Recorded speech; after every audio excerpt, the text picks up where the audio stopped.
Assalomu alaykum bizniki tomoshabinlar va mehmonlar. Bugun 1-yanvar 26-yil. Biz ko'rsatamiz qanday matочный tomir ushlaymiz, saqlaymiz.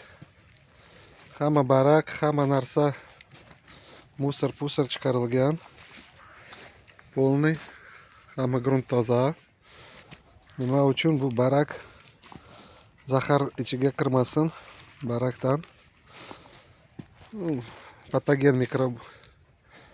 И bir yil, bir oy bizniki teplitsa ochiq turadi.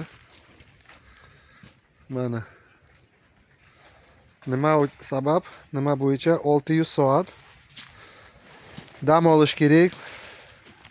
Bu malinaga odam dam qilmasa charchaydi, kasal bo'ladi.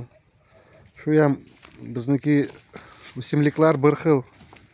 U ham tirik. Unga ham dam olish kerak. Odam o'ylayapti, biznesmenlar, men hozir issiq qilaman, tezroq meva chiqaraman, hammasi yaxshi bo'ladi.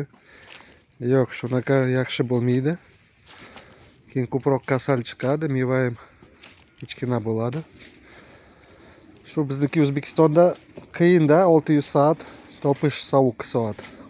600 soat albatta, обязательно dam olish kerak. Bu bir oy, hozir polniy yanvar ochiq turgan bizniki teplitsa. Uborka qilingan. Endi hozir issiq kunlari kelsa boshlaymiz ish qilish. Hammasiga rahmat.